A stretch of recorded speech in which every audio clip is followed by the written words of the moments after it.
Nako, buti walang na-aksidente dyan. Diba? Tang-inang yan. Dito tayo. Yung last time na pumunta tayo dito, walang pang ganyan.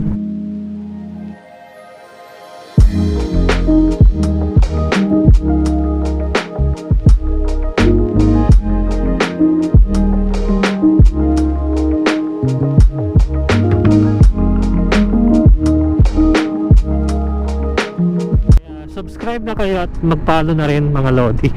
So dito unable na, delikado. Ang bilis ng development dito sa mountain state na to, Epic Mountain State dito banda. So dati ano pa lang to, mga bulubundukin. Ngayon ano na siya, residential na siya, subdivision. So dito rin, no, maganda rin yung view dyan, no. Kalusong. Ay, delikado. Delikado, oh. Nako, buti walang na-aksidente dyan. Pero, no, diba? Tang-inang yan. Dito tayo. Huwag dyan. Delikado pala dito. Yung last time na pumunta tayo dito, walang pang ganyan. So delikado sa kapwa natin mga turista.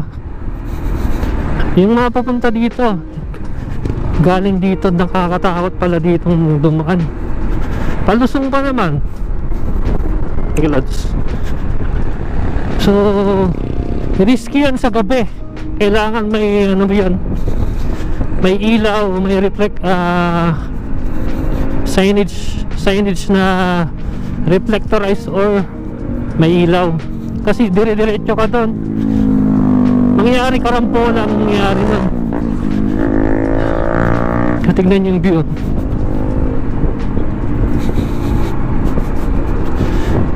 Wow, dito na.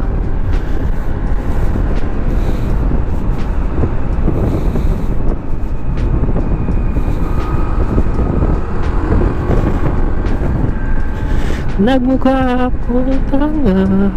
Ganda ng tugtugan natin ngayon. Eraserheads, mga 90s na band, OPM band. Wow, ganda dito sa part na to. Tas bagong asfalto, bagong gawa yung kalsada, bagong asfalto. Pero daan-daan lang kasi nga kurbada.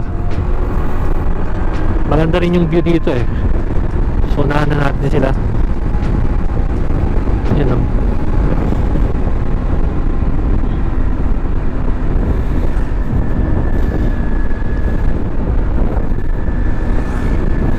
Palusong na kurbada, delikado. The Black Madonna. Ang ganda dito sa Rizal.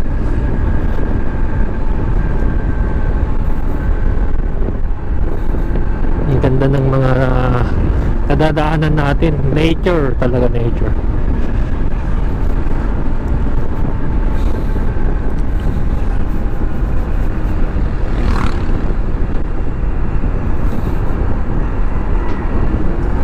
Lampasan natin to. Let's go.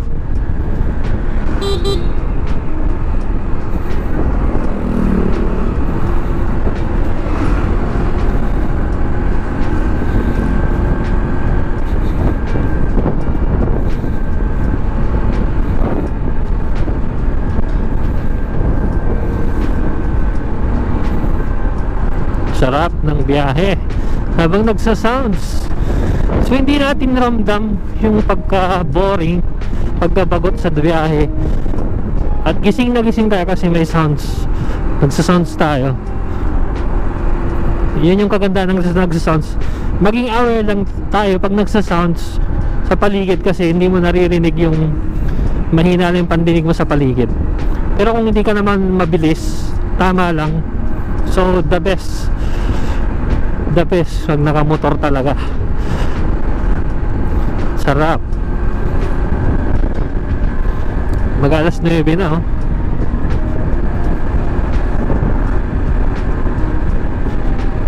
Magna 9 AM.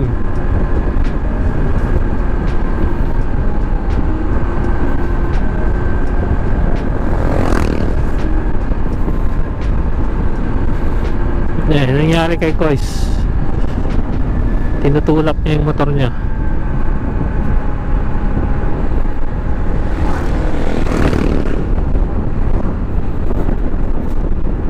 Uneven.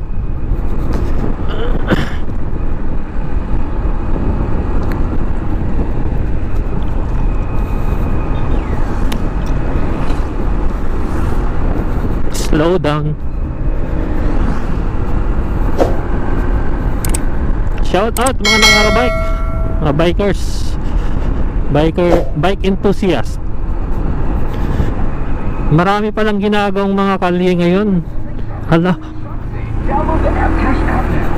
maraming ginagawang kalye ngayon dito sa part ng Antipolo.